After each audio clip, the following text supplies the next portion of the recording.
everyone, we are Group 7 from BMAS Kubi, and today we'll be presenting three major topics under lipid metabolism, which are formation of bile acids, monounsaturated fatty acid, and polyunsaturated fatty acid. These topics are super important sa digestion, energy use at overall health ng ating katawan.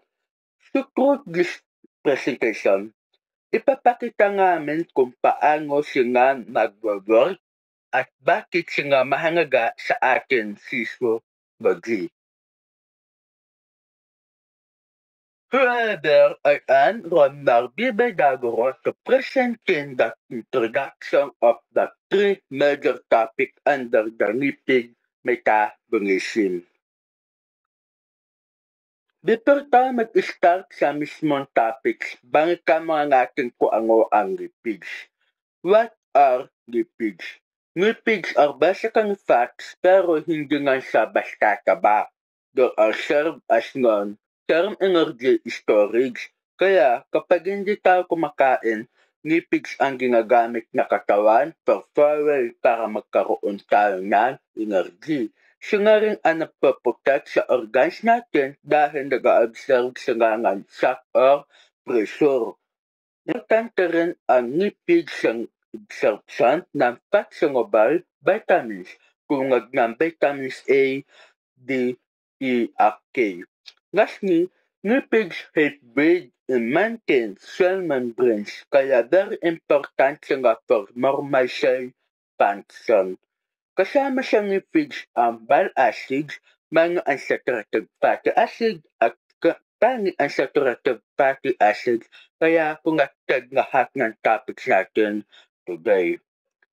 In essential biomolecules, lipids are vital molecules for survival.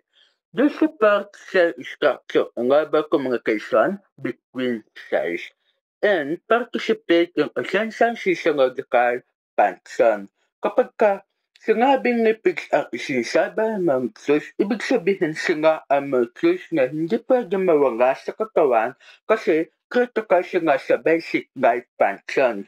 Hindi nga sila nabibigyan ng energy, kundi tumutulong din sa pagbuo ng cell structure sa signaling ng cells at sa production na important molecules na kailangan ng katawan para sa normal na function. Kapag wala ang lipids, maraming physiological processes na hindi gagana ng maayos.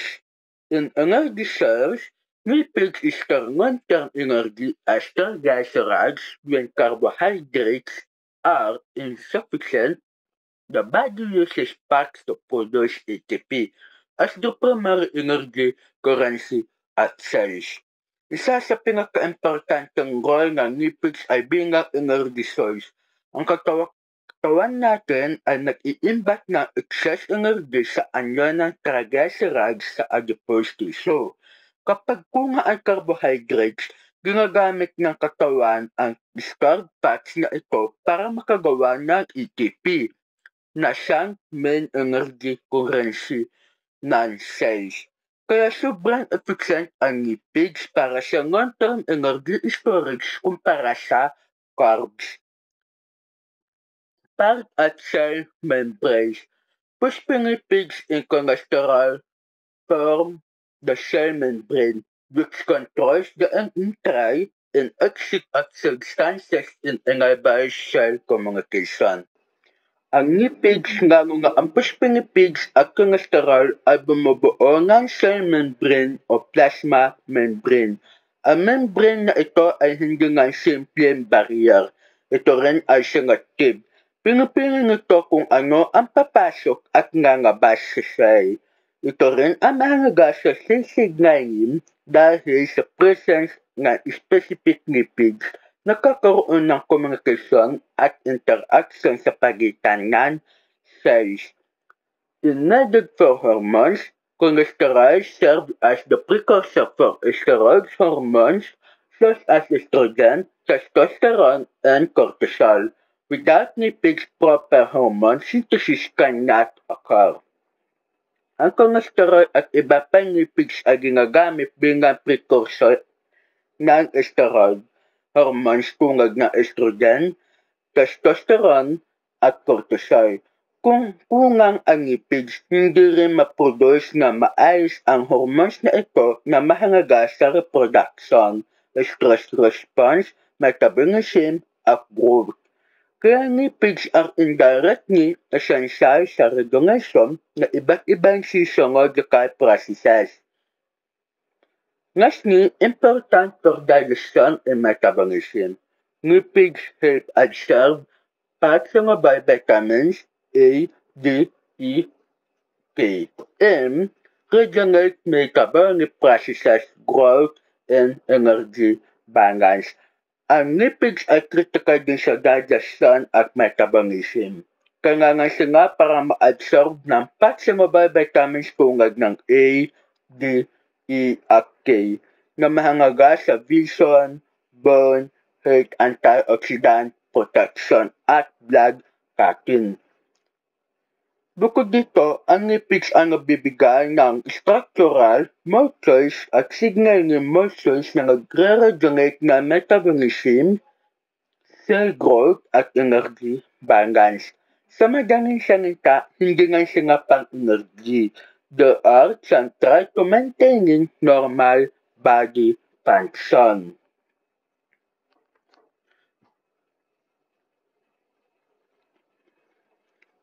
Why are important lipids? Lipids are important as because they provide long-term energy, protect organs, aid in nutrient absorption, and contractional function. Kaya kung kulang ang lipids o kung mali ang types of fats na kinakain natin, naaapektuhan agad ang maraming body processes. In provide long-term energy, store triglycerides supply energy during fasting or prolonged physical activity by producing ATP. Isa sa pinaka-importanteng role ng lipids ay bilang source ng long-term energy. Ang triglycerides na naka-store sa fat tissue ay pwedeng gamitin kapag kulang ang carbohydrates. Ang breakdown ng fats produce ATP na siyang energy currency ng katawan. Ito rin ang dahilan kung bakit endurance athletes ay umaasa sa fat metabolism kapag matagal ang physical activity. Important organs are the first locations organs such as the heart, kidneys, and liver, protecting them from physical injury. Lipids also act as cushioning para sa mga vital organs tulad ng puso, atay, at kidneys. Ang adipose tissue na nakapanibok sa organs ang nagsisabing shock absorber na pumipigil sa physical damage. Kaya kahit simple lang ang lipids, napaka-critical nga sa structural protection ng katawan. Aid in nutrient absorption. Vitamins A, D, E, and K require lipids for proper absorption. Without lipids, nutrient deficiencies can easily occur. Maraming nutrients na hindi ma-absorb na maayos kung ang lipids, lalo nga ang soluble vitamins A, D, E, at K. Halimbawa, vitamin D ay kailangan para sa bone health, habang vitamin E ay antioxidant. Ang bile acids at dietary fats ay nagtutulungan para ma-digest at ma-absorb ang mga nutrients na ito. Control cellular functions, lipids act as signaling molecules that regulate communication between cells, receptor activity, and metabolic pathway. Lipids ay hindi lang structural, sila rin ay signaling molecules ng cell membranes ay may lipids na nagre-regulate ng receptor activity, transport of message at intercellular communication. Kaya ang tamang lipid composition ay critical para sa normal na functioning ng cell at overall metabolism. Bakit nga ba importanteng pag-usapan ang bile acid, MOPA at POPA? Information of bile acids. Bile acids emulsify dietary fats, making them easier for enzymes to break down and absorb. Bile acids are molecules made from cholesterol at napakangaga sa digestion. Sila ang tumutulong sa emulsification ng dietary fats para mas madali ma-breakdown ang enzymes. Without bile acids, hindi natin ma-absorb ang fats at flexible vitamins properly.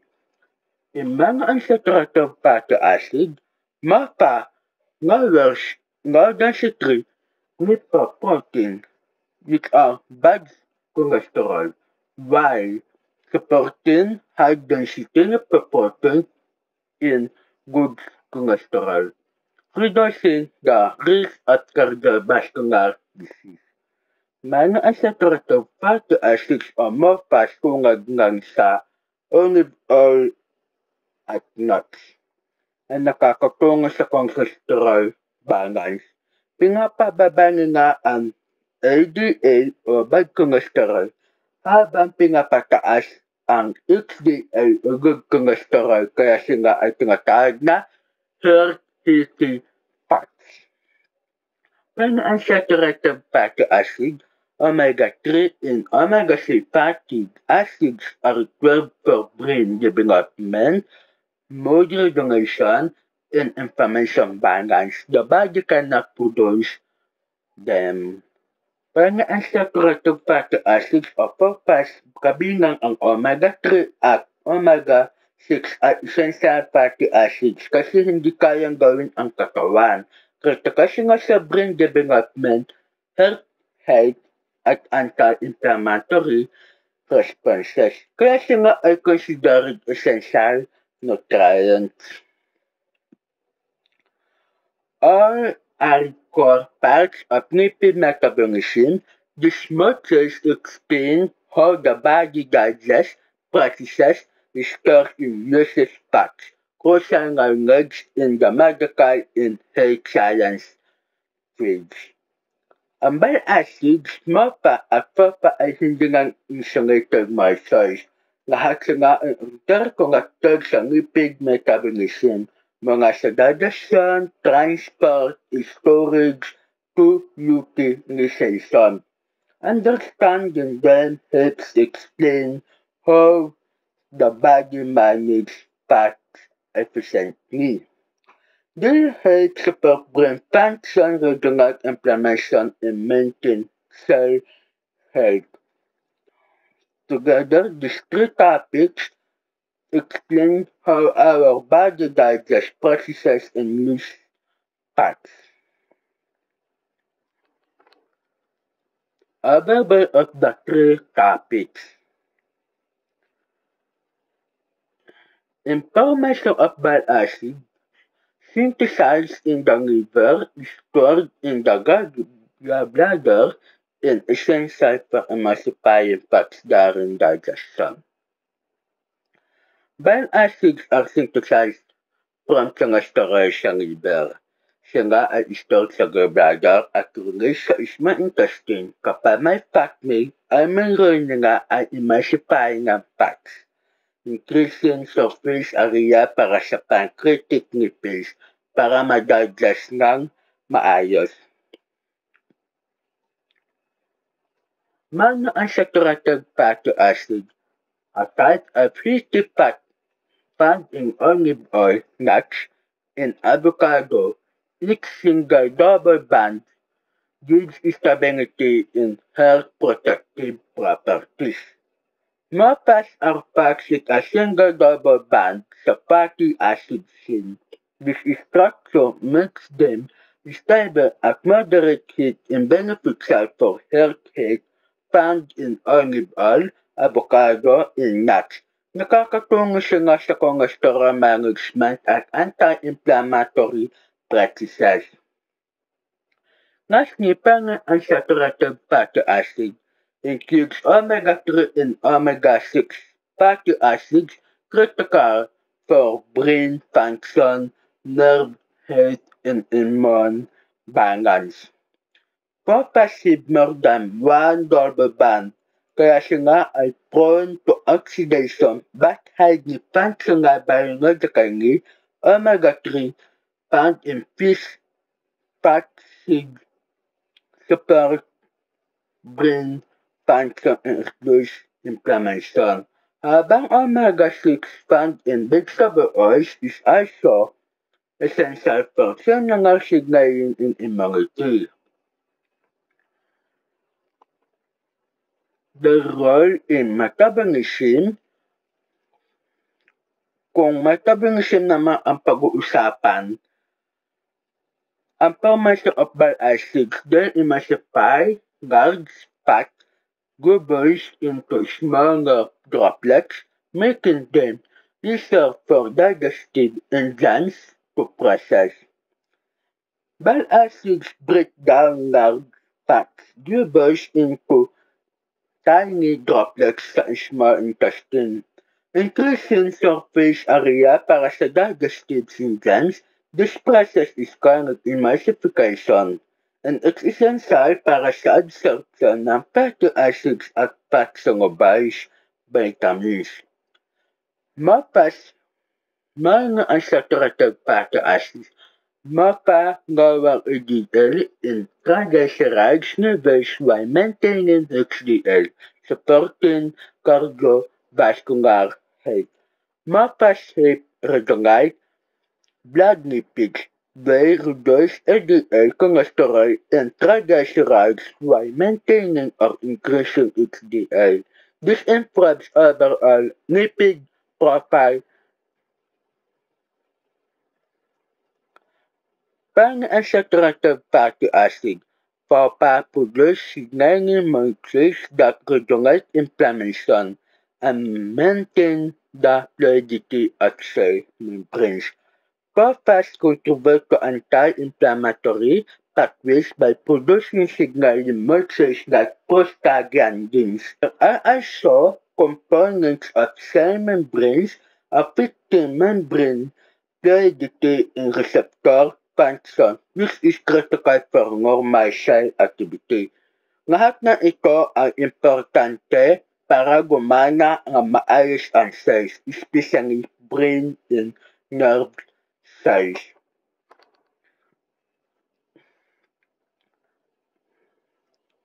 In terms of health, sobrang laki ng role ng tatlong ito.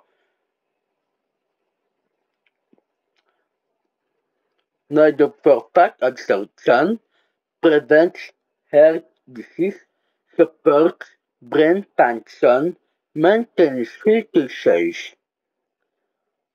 In needed for fat absorption without bile acids, the body cannot absorb fats and fat-soluble vitamins, leading to nutrient deficiencies.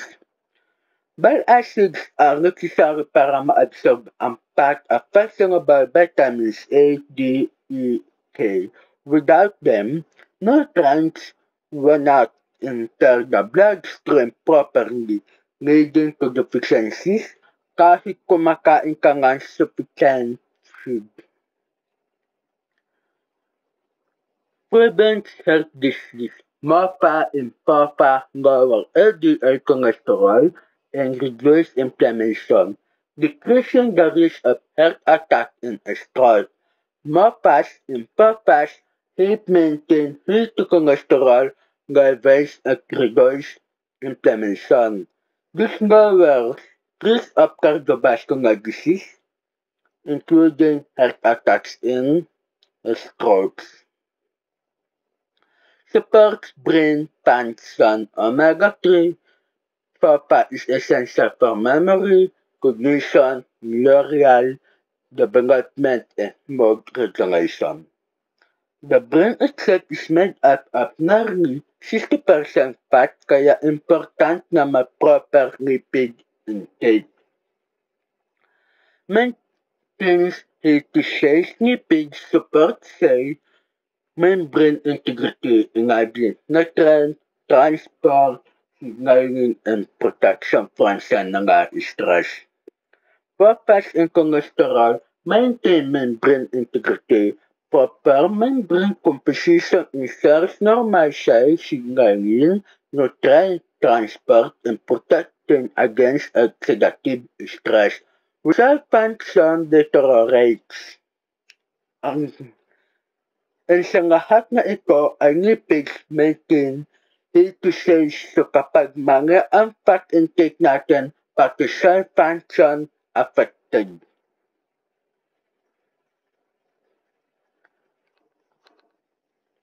Now that we have a clear overview of our topics, let's move on to our first main discussion, the formation of bile acids. Ito ang process kung paano ginagawa ng katawan ang bile acids mula sa cholesterol para magamit sa digestion. To further explain this topic, I will now pass the presentation to our next speaker, Mr. Duaman Jasper Emmanuel.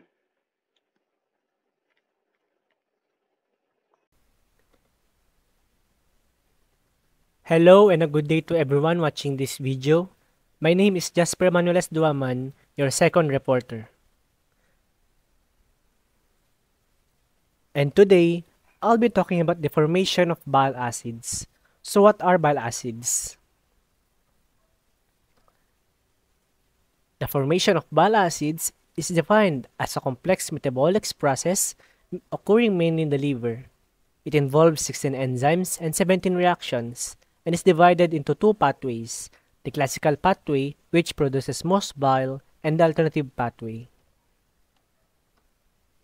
Now let us proceed to what are bile acids.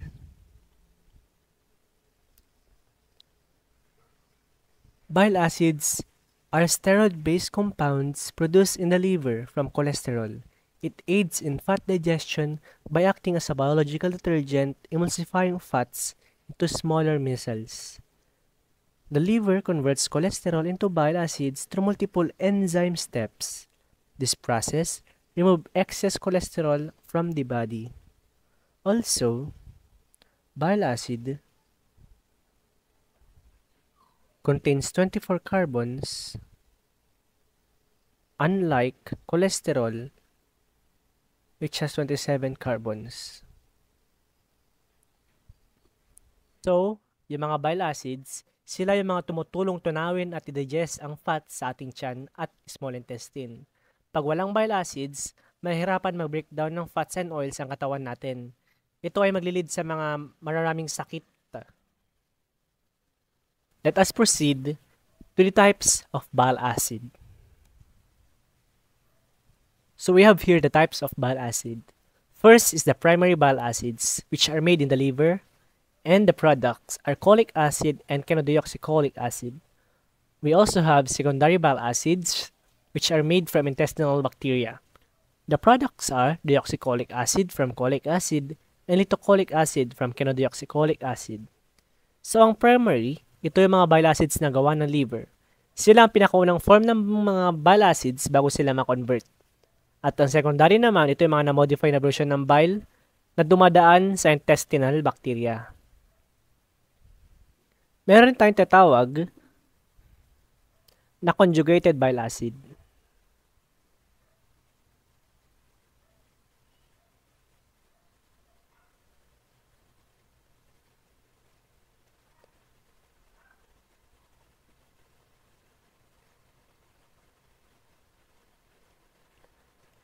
Ang conjugated bile acid, ito yung mga bile acids na may kabind. Sila ay nagbabind sa glycine o taurine para mas madaling matunaw sa water at mas effective sa fat digestion. Meron tayong tatawag na tertiary bile acids.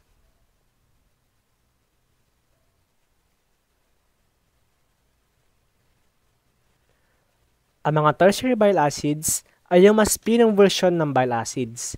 Minsan, ginagawa ng katawan pero konti lang. Ito rin ang ginagamit na gamot para sa gallstones at tatawag na UDCA. Now, let us proceed to the importance of bile acids. So we have here several importance of bile acids. Like, and the most important function of bile acid is fat digestion. First, bile acid aids in fat digestion. Bile acid emulsify fats into smaller droplets. This allows pancreatic lipase to efficiently break it down. At sabi ko nga kanina, ang bile acid ay tumutulong tunawin at digest ang fats sa tiyan at small intestine. Kung walang bile acid, tataas ang cholesterol concentration mo at maaari kang magkaroon ng gallstones.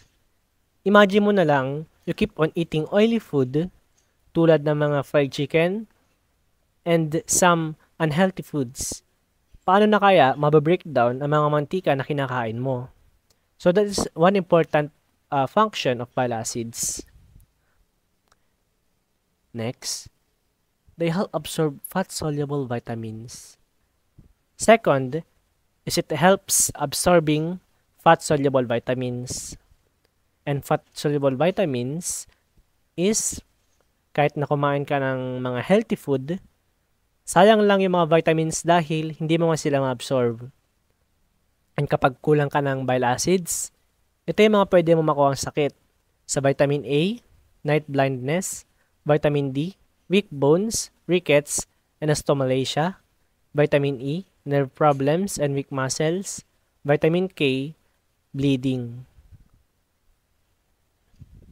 So kailangan mo ng bile acids para ma-absorb ang mga vitamins na ito. Especially kahit araw-araw ka uminom ng vitamin D or na mga pagkain man dyan na healthy, hindi mo talaga makukuha yung mga vitamins nila dahil wala kang bile acids na tumutulong ma-absorb ang mga vitamins na yon. Third, bile acids also help maintain cholesterol balance. Since cholesterol is made from bile acids, the best way of removing cholesterol from the body is through the synthesis of bile acids. Third, it helps regulate metabolism of fats and glucose. And fourth, it activates digestive enzymes. Also, bile acids help regulate gut microbiome. Bile acids control the growth of bacteria sa mga intestines natin. It prevents the overgrowth of harmful bacteria and help maintain balance of good gut bacteria.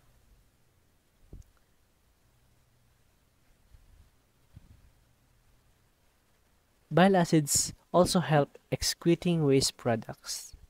Bile acids help eliminate bilirubin, toxin, and drug metabolites in the body.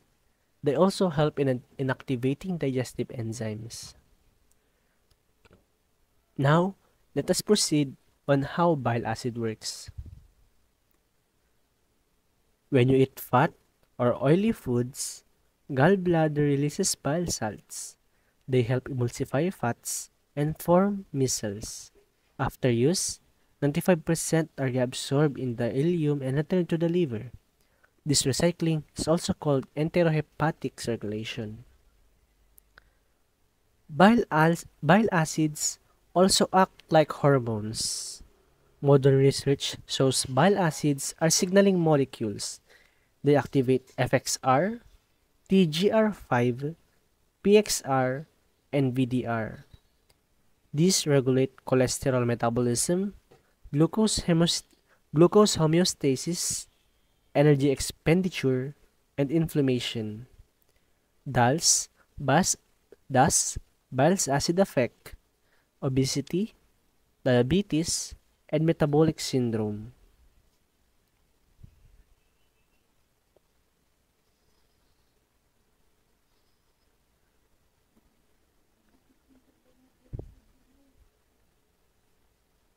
For clinical importance of bile acids, low or abnormal bile acids can cause gallstones, vitamin deficiencies, liver diseases.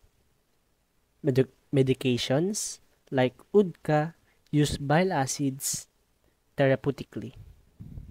Now, let us proceed on how bile acids are formed.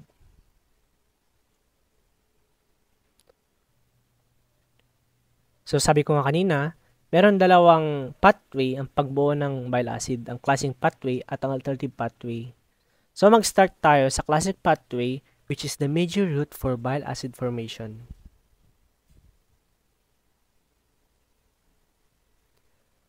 The classic pathway happens mainly in the smooth endoplasmic reticulum and partly in the mitochondria of liver cells. It starts with cholesterol, and the first and most important step is the hydroxylation of cholesterol. After the hydroxylation of cholesterol, it will result to the CYP7A1 or the 7,8-hydroxycholesterol.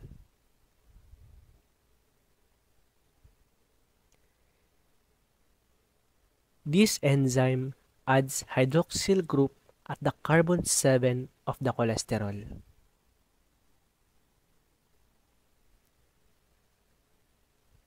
This step requires NADPH, which acts as an electron donor for the cytochrome P450 enzyme.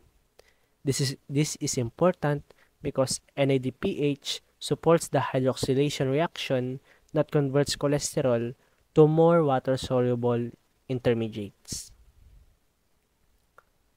As the pathway continues,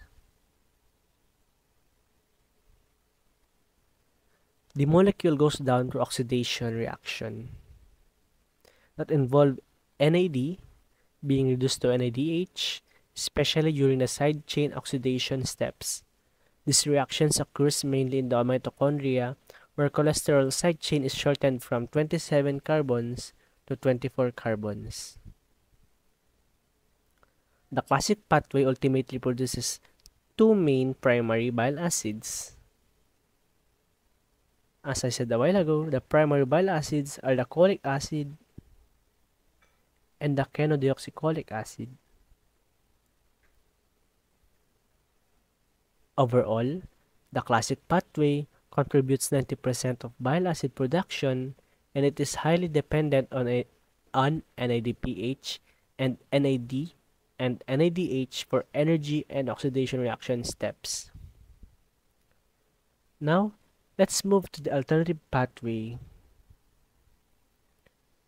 also known as the acidic pathway.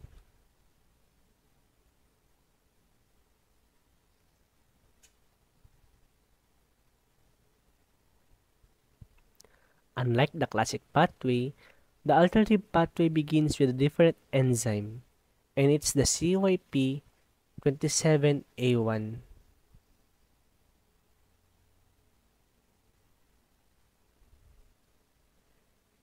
The CYP27A1 is found on the mitochondria. This enzyme hydroxylates cholesterol at carbon 27. This reaction also uses NADPH as a cofactor. What makes the alternative pathway unique is that it occurs in extrahepatic tissues.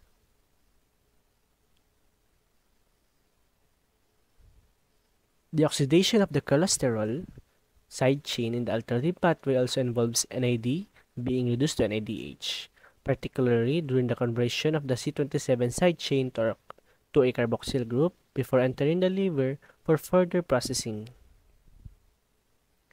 This pathway produces a smaller amount of bile acid, but it is essential for eliminating cholesterol from peripheral tissues.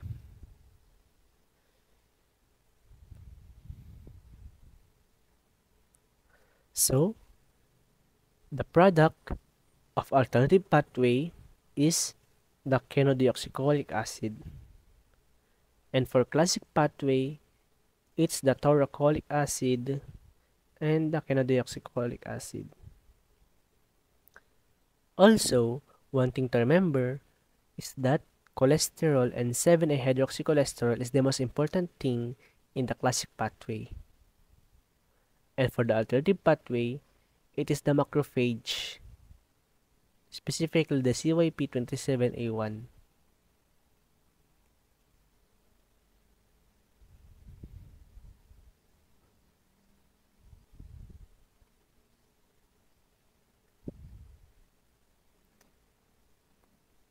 So sabi ko nga kanina, classic pathway produces most bile acids kasi ang product ng classic pathway ay cholic acid and chenodeoxycholic acid.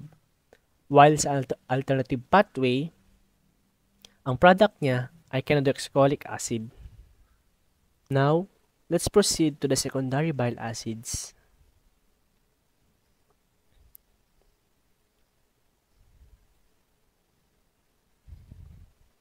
Secondary bile acids are bile acids formed in the intestine when bacteria chemically modify the primary bile acids produced by the liver.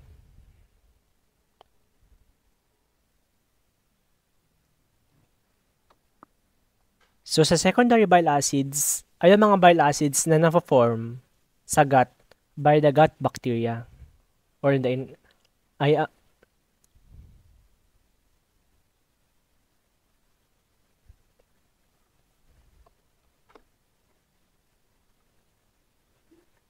So, ang secondary bile acids ay ang mga bile acids na na-form sa intestine by the gut bacteria. Primary bile acids like the cholic acid and chenodeoxycholic acid move through the bacterial 7-hydroxylase to form litocholic acid and deoxycholic acid. These are secondary bile acids because they are not produced by the liver. Instead, they are the result of bacterial action. So, ito sila. Dumadaan sila sa gut para ma-form ang litocholic acid and deoxycholic acid.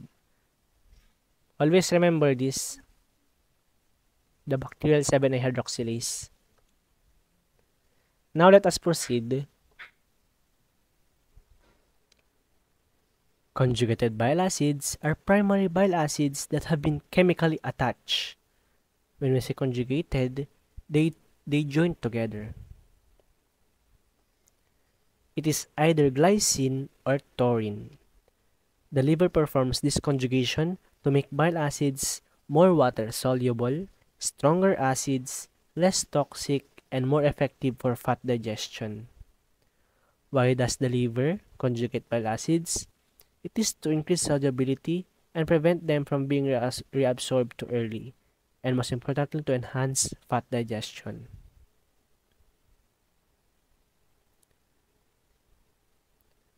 For glycine, if it adds with cholic acid, you will get glycocholic acid. For taurine, if it adds with glycocholic acid, it will if taurine adds with cholic acid, it will turn to taurocholic acid. If taurine joins with chenodeoxycholic acid, it will turn to taurochenodioxycholic acid. If glycine joins with chenodeoxycholic acid, it will turn to glycochenodeoxycholic acid. So nagbabind sila dahil mas nagiging sila water soluble. And mas maganda na mas water soluble ang mga bile acid para mas makadaan sila sa intestine natin. And habang nagbabind rin ang glycine, taurine sa mga primary bile acids natin, mas nagiging sila less toxic. Kumbaga nababawasan yung acidity nila.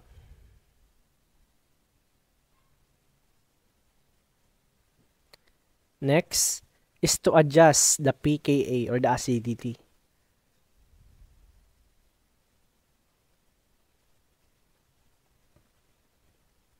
and conjugated bile acids are also known as bile salts.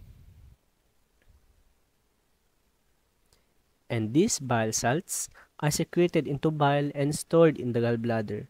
They are ready to help emulsify fats and absorb fat-soluble vitamins, and once food enters the small intestine, they are ready and prepared.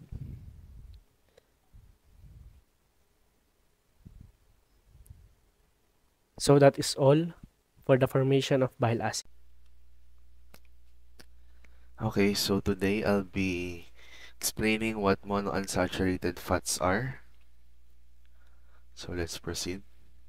So monounsaturated fatty acids, commonly known as MUFAs, are an important category of dietary fats distinguished by the presence of a single double bond in their fatty acid chain. So these are the fats that have only one double bond in their chain. So here's a simple diagram of the monounsaturated fat. So as you can see, there is a long chain of carbon atoms dito. Most of the bonds between carbons are single lines, meaning single bond sila. But right here, as you can see, where the red arrow is pointing up, you can see one double line. That double line is the double bond. Ito yung special feature that makes this a monounsaturated fat. Dahil everything in the chain is saturated with what? With hydrogen. But itong spot na to ay hindi. So, it's unsaturated. Kaya siya tinatawag na monounsaturated fat. Next is why monounsaturated fats are healthy. Okay. So, these fats are healthy. So, these fats are considered healthy because they can lower bad LDL cholesterol and maintain or raise good HDL cholesterol, supporting heart health. So, nilolower nila yung LDL cholesterol, which reduces the risk of plaque buildup in arteries. They also maintain or slightly increase, ito yung sinasabing good HDL cholesterol, which helps remove excess cholesterol from the bloodstream. Okay, dahil dito sa mga effects na to, yung MUFAS, tinutulungan niyang isupport yung overall cardiovascular health natin. Okay, so in addition, nakakababa ng LDL ang MUFAS kasi hindi sila nagpapastiki ng kolesterol tulad ng mga saturated fats. Kasi pag mas marami kang MUFAS kaysa sa saturated fats, mas konti ang kolesterol na ginagawa ng liver. Kaya, bumababa ang LDL. So, pag yung saturated fats ay nagpapataas ng LDL, yung MUFAS naman ay neutral o pambababa. So, next is they can help with weight loss, reduce the risk of heart disease, decrease inflammation and your risk of inflammatory conditions, and improve insulin sensitivity. So, why MUFAS have these health benefits? First is yung weight loss. So, MUFAS can improve satiety and metabolic efficiency. They make you feel longer because they slow gastric emptying, so you naturally eat less. Next is yung reduce the risk of heart disease. So, they improve blood lipid profiles and reduce arterial stress. Yun nga yung sabi ko kanina, MUFAS lower LDL. Kasi nga hindi nila pinapastiki yung cholesterol, wherein dito, it reduces the formation of plaque sa heart natin. Next is, dinidecrease niya yung inflammation. So, their chemical structure produces fewer inflammatory byproducts. Unlike saturated fats, MUFAS do not trigger strong inflammatory pathways. Last is it improves insulin sensitivity. They make cell membranes more fluid, allowing insulin to work better. In short, MUFAS helps cell membranes stay flexible so insulin receptors function properly. This improves glucose uptake and reduces insulin resistance, which is essential for metabolic health.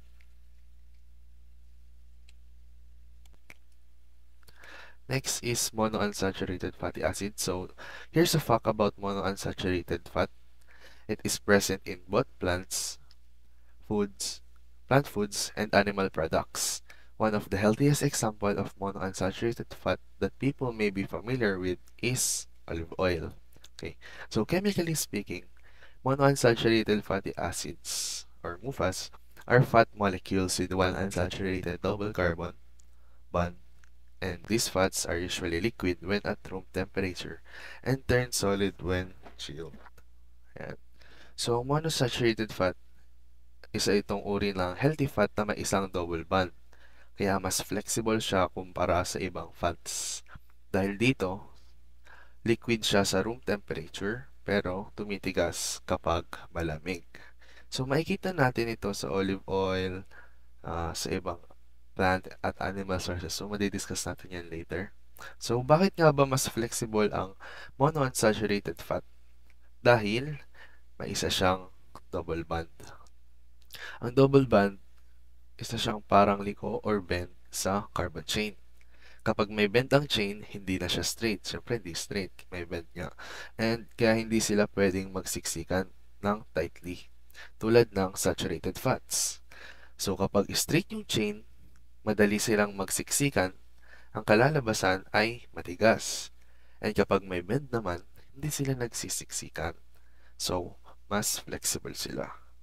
So, if you are asking, bakit naman liquid siya sa room temperature, pero tumitigas kapag malamig? So, sa room temperature, dahil may bend yung chain, maluwag ang pagkakapili-pili ng molecules, madali silang gumalaw. So, hindi sila nagbubuo ng solid structure. Kaya liquid sila sa normal temperature. How about naman sa cold temperature? Kapag malamig, syempre, humihina yung energy molecules nila. So, bumabagal yung movement. So, kahit may bend man sila, magdikit man sila na mas maayos pag malamig, dahil mas hindi sila gumagalaw. Kaya eventually, titigas sila. Hindi dahil nagbabago ang structure nila, kundi bumabagal lang sila kaya mas nagdidikit-dikit at nagre-resulta na maging solid siya.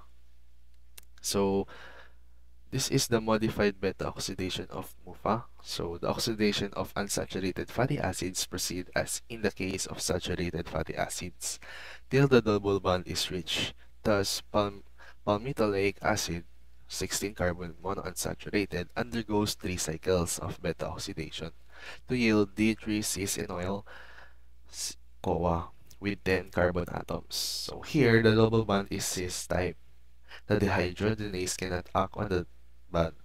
Therefore, an isomerase changes the cis D3 double bond to D2 trans double bond. The double bond between third and fourth carbon atoms is shifted to between second and third carbon atoms. It will then undergo second, third, and fourth step reactions of beta oxidation. So, I'll explain how our body break down monounsaturated fatty acids. And the process is almost the same as breaking down regular saturated fats, pero except for one small problems. Yung MUFA kasi, di ba, may double bond siya. And that double bond is what make the breakdown a bit tricky. Okay. So, when the body starts breaking down a monounsaturated fatty acid, gumagamit siya ng same process as usual. Ito yung tinatawag natin na B-oxidation or yung beta-oxidation. Yung beta-oxidation, nagre-remove siya ng 2 carbons at a time. So, like naghihiwa tayo ng sausages into pieces. Everything goes smoothly until the process reaches the double bond. So, let's use palmitoleic acid as an example. This fatty acid, sabi dito, meron siyang 16 carbons and 1 double bond. So, the body removes 2 carbon per cycle, and after 3 cycles, I should say, palmitoleic acid becomes a 10-carbon molecule. And yung leftover piece niya ay tinatawag na delta-3 cis-enoyl CoA. And dito na nagsisimulang mag-show up yung problem. Yung problem is yung enzyme cannot act on a cis double bond. So, ang gagawin is yung B-oxidation. Normally, nagre-require siya ng a trans double bond at the delta-2 position. But here, we have cis at delta-3. So, the usual B-oxidation enzyme, the dehydrogenase, cannot proceed. So, at this point, the molecule has cis double bond at carbon 3. The main enzyme of B-oxidation, di siya kaya mag-work this kind of bond. So, let's think of it like a zipper na na-stuck. Kasi nga yung teeth nila are not lined up properly. So, the process cannot continue unless yung band ay naaayos. So, ang magiging solution ay magkakaroon tayo ng isomerase. So, yung isomerase, siya yung mag-fix sa double bond. An enzyme called enol-CoA isomerase, i-convert niya yung cis delta 3 to trans delta 2, sabi dito. So, the double bond is moved from between carbons 3 and 4 to between carbons 2 and 3. It also changes from cis to trans. Yan yung required na form for oxidation. So, once the double bond is moved and flipped, the fatty acid is now in the correct shape. So, the body can continue with the remaining steps of the oxidation. And yung remaining steps na yun is it can now go through, ito sabi dito, can go now through second, third, and fourth step reactions of beta oxidation without any problems. From here, yung breakdown is nagko-continue siya normally until lahat ng carbon ay nagamit na or used for energy. And yung B-oxidation, nagre-resume na lang siya normally. So, this process is important because it shows how smart our body is. Even when a fatty acid has a structure that doesn't fit the enzyme. So, yung body natin is may backup enzyme to fix it. So, this allows us to still use monounsaturated fat as clean and efficient source of energy. So, dito tayo sa monounsaturated fats types and differences. So, in terms of their molecular structure, monounsaturated fats differ from saturated fats. So now, bakit ba sila naiiba sa saturated fats? Una, sa molecular structure pa lang, magkaiba na agad sila. Ang saturated fats, wala silang double bond. Straight yung chain nila, na parang tuwid na stick. Straight. Dahil straight sila, kaya nilang magsiksikan ng sobrang dikit-dikit. Pero ang monounsaturated fats, meron silang isang double bond. Itong double bond na ito ay parang bend, sabi ko kanina, bend or liko sa chain, and dahil may bend sila, hindi straight yung chain. Kaya hindi sila kaya magsiksikan ng sobrang higpit. So, as a general rule, fatty acid chains with fewer double bonds are less tightly packed and have a lower melting point. With just one double bond, MUFAs have a lower viscosity and melting point, and therefore are liquid at lower temperature. So, para mas maintindihan natin, meron tayong rule. Kapag mas kaunti ang double bonds, mas hindi tightly packed ang mga fatty acids. Siyempre, mas mababa ang melting point. So, dahil ang MUFA ay isang double bond, hindi sila masyadong dikit-dikit. Ibig sabihin nun, mas madali silang gumalaw, mas maluwag sila, at mas mababa ang melting point nila. Kaya ang nangyayari, mas mababa ang viscosity nila. Ibig sabihin ay mas malabnaw sila. At mas mababa rin ang melting point. Kaya liquid sila sa lower temperature. Ito ang reason kung bakit mga MUFA tulad ng olive oil ay liquid sa room temperature, samantalang ang saturated fats ng mantika o taba ng karne ay mas mabilis tumigas. So, in short, ang saturated fats, kapag straight at dikit-dikit sila, magiging matigas. While ang monounsaturated fats, kapag may isang bend, maluwag, magiging liquid sila. So, here are the sources of monounsaturated fats. Several healthy foods contain monounsaturated fats including cooking oil such as olive oil, sesame oil, and canola oil. So, one of the best known sources and mataas siya sa MUFA content is a major reason the Mediterranean diet is considered heart healthy. Ito yung olive oil. Sa avocados, rich siya sa oleic acid and other beneficial nutrients. Sa nuts and seeds, including peanuts and cashews, sesame seeds, plant oils, including canola oil, yun, peanut oil or sunflower oil. Sa nut butter, meron tayong peanut butter and almond butter. And some animal fats like lard and certain cuts of meat also contain MUFAs, though meron din silang saturated fats. Let's proceed now with the chemical structures and properties. Okay, so this structural feature influences MUFA behavior in several ways. Okay, so sa fluidity, sabi dito, the presence of the double bond introduces a slight bend in the fatty acid chain, preventing tight packing. So as a result nito, MUFAs are liquid at room temperature, but they may start to solidify when chilled, sabi ko kanina. So next is yung stability. Compared to polyunsaturated fats, MUFAs are more chemically stable because they have only one double bond. So this makes them less prone to oxidation, giving them a longer shelf life and making suitable for cooking. And that's all. Thank you. Hello everyone. Today we will dive deeply into polyunsaturated fatty acid, or what we call PUFAS, and their metabolism. First, let us discuss the structure of polyunsaturated fatty acid. So fatty acids contain a hydrocarbon chain and a carboxyl group. All fatty acid that has two or more double bonds in the hydrocarbon chain are classified as polyunsaturated. In humans and other mammals, almost all of the polyunsaturated fatty acids present in the blood and tissue, containing between 18 and 22 carbon and from 2 to 6 double bond. So the double bond normally 3 carbon apart, with the double bond usually separated by a methylene group. So as we can see in the figure, the double bond in all unsaturated fatty acid synthesized by plants and animals are in the cis configuration. So this introduces a rigid 45-degree bend at each double bond in the fatty acid chain.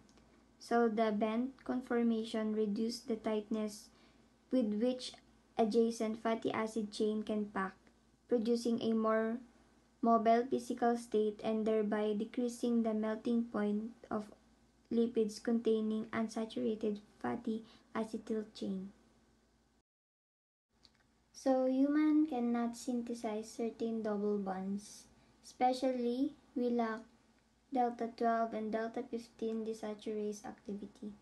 So this means two polyunsaturated fatty acid families are essential in the diet. So the polyunsaturated fatty acids found in the body and in foods are mainly of the omega-6 and omega-3 classes.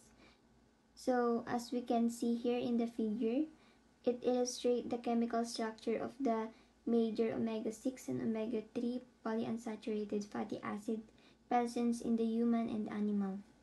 So the omega-6 polyunsaturated fatty acid are shown at the top, while the omega-3 polyunsaturated fatty acids on the bottom.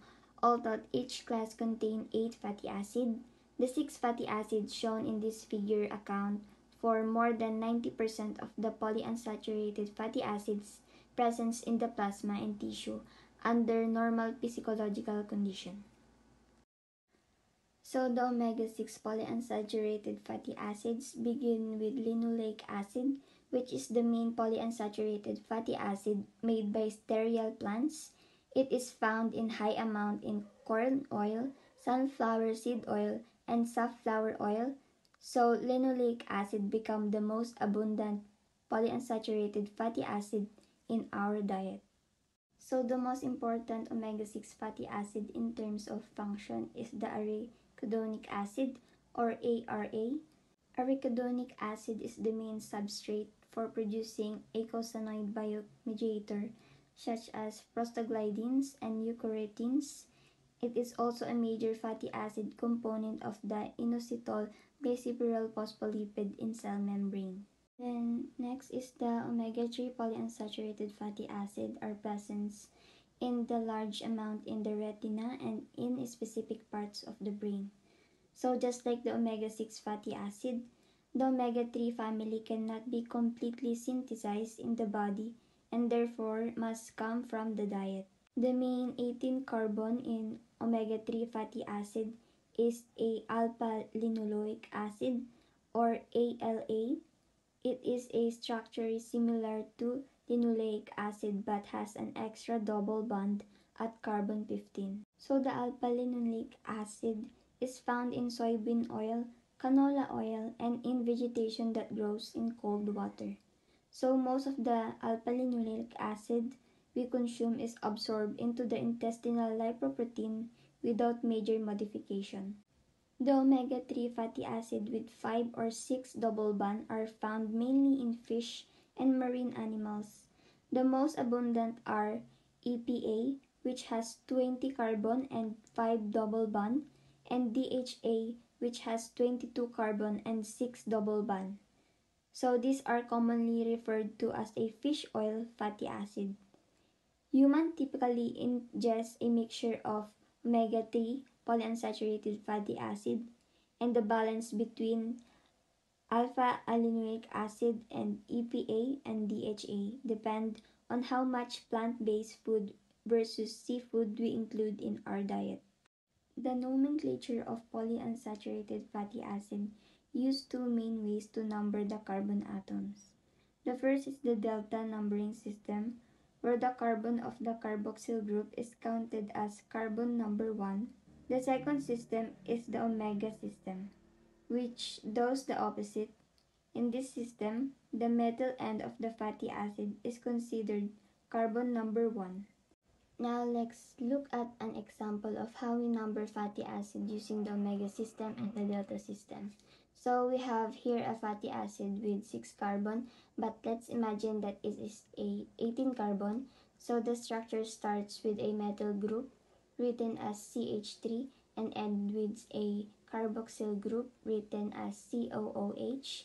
So in the omega numbering system, it is called the omega system. We also start counting from the metal end, which is the CH3 group. So the carboxyl end is carbon number 1, the next CH2 is 2, the next is 3, and we continue all the way until the metal group, which becomes carbon number 18. So the important point to remember in this is omega numbering starts from metal end and delta numbering starts from carboxyl end. These are some example structure of the omega-3 and omega-6. Now let's go into how the body converts the 18 carbon essential polyunsaturated fatty acid to these longer, functional, important ones. So the key reactions are desaturation, elongation, retroconversion, or beta oxidation. So the desaturation inserts a double bonds, while the elongations adding 2 carbons to the chain. Lastly, retroconversion shortening very long polyunsaturated fatty acid when needed. This occurs only on acetyl coenzyme A derivatives. Fatty acid must be activated to acetyl coenzyme A for the enzyme to work. Polyunsaturated fatty acid metabolism. The first important enzyme are the desaturase. This enzyme add double bonds to a fatty acid chain. So there are two major desaturases. Delta 6 desaturase, also called FADS2. This enzyme introduces a double bond at the delta 6 position. Delta 5 desaturase, also called FADS1. This introduces a double bond at the delta 5 position. Both desaturases need several things to work properly. So they require oxygen, NADH, cytochrome B5, and cytochrome B5 reductase. These two enzymes FADS1 and FADS2 are located close together on human chromosome 11, and their expression is co-regulated, meaning they often get turned on or turned off together. Fatty acid elongation. So after adding double bond, the next step uses elongase. So this enzyme lengthens the fatty acid chain by 2 carbons at a time. So elongation mainly happen in the endoplasmic reticulum, and the enzyme use malonyl coenzyme A as the 2-carbon donor and NADPH as the reducing power. All the elongation enzymes that have been studied effectively utilize both omega-3 and omega-6 polyunsaturated fatty acid. However, there are at least 5 different human long-chain fatty acid elongase genes, denoted ELOVL1 to ELOVL5, and each one works on a specific fatty acid. For example, ELOVL5 acts on 18 and 20 carbon polyunsaturated fatty acid, and ELOVL2 and ELOVL4 act on 20 and 22 carbon fatty acids. The last part of polyunsaturated fatty acid metabolism is a retroconversion, which means through beta oxidation. This is a very long polyunsaturated fatty acid, such as 24 carbon intermediates are transported into the peroxisome. Inside the peroxisome, these fatty acids are shortened to produce 22 carbon polyunsaturated fatty acid, such as DHA. The enzyme involved in peroxisomal beta oxidation, and this include the straight-chain acetyl coenzyme A oxidase, the functional protein, and 3-ketoacetyl coenzyme A thiolase or sterol carrier protein X. So, during process, 2 carbon are removed as acetyl coenzyme A. After retroconversion, the resulting 22 carbon fatty acid returning to the endoplasmic reticulum, where it can be incorporated into lipids. Here is the overall pathway showing how our body converts essential fatty acids from food into longer and more biological active polyunsaturated fatty acid, or PUFAS. On the left side, we have the omega-6 pathway, and on the right side, we have the omega-3 pathway. So both pathways use the same types of enzymes. We have the delta-6 desaturase, elongase, delta-5 desaturase, and later beta oxidation for the final step. The left side of the figure, the omega-6 pathway, the starting point is linoleic acid, which is 18 carbon, 2 double bond on the omega-6. So these fatty acids came mainly from plants' oil. It enters the pathway and undergoes its first enzymatic reaction. Linoleic acid is acted on by the delta-6 desaturase, which adds a new double bond. This converts it into a alpha-linoleic acid, or GLA, a 18 carbon and 3 double bond on the omega-6. Think of this as activating the molecule. Next, the GLA undergoes elongation. Elongase enzyme add 2 carbon using malonyl coenzyme A.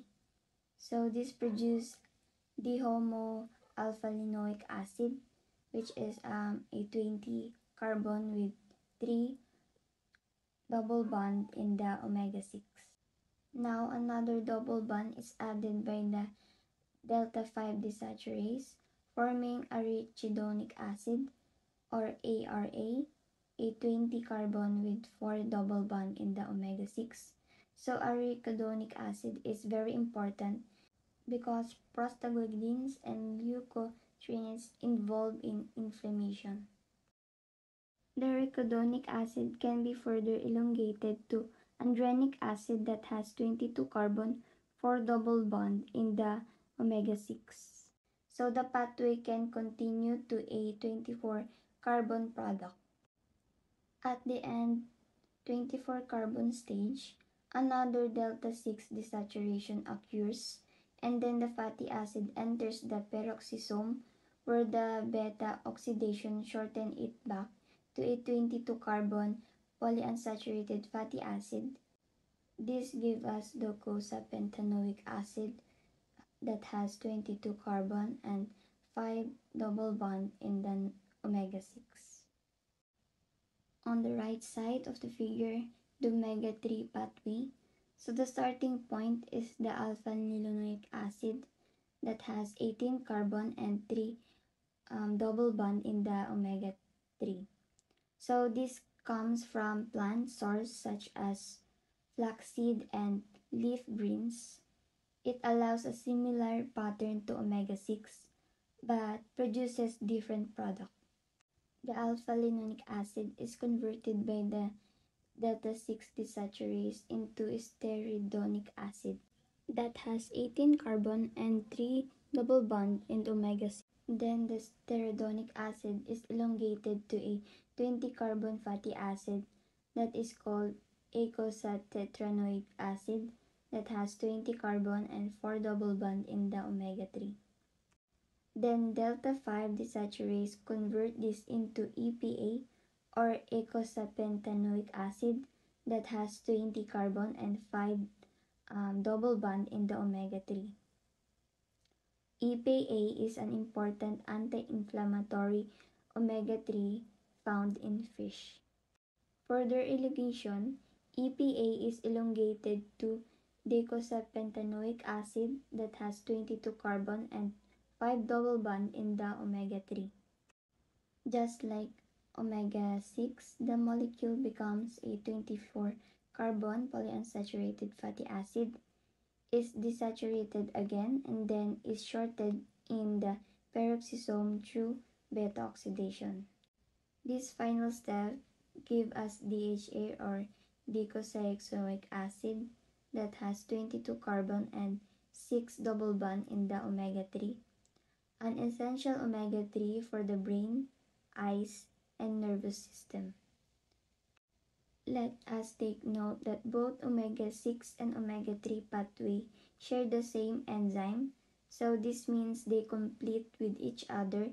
So if the diet has too much omega-6, it slows down the product of omega-3 product like EPA and DHA. Now, let us proceed to the conclusion. The formation of bile acids, along with the roles of polyunsaturated and monounsaturated fatty acids, highlights how essential fats are to human metabolism. Bile acids help digest and absorb lipids, while PUFA and MOFA support healthy cell function, hormone balance, and energy production. Together, they maintain metabolic efficiency, protect organs, and support overall health, showing that proper fat processing is crucial for the body to function normally. So kung wala ang mga ito, maaari tayong mamatay dahil wala mga nutrients na pupunta sa katawan natin and wala magsusupport sa katawan natin. So in the end, all of these three are interconnected with human metabolism.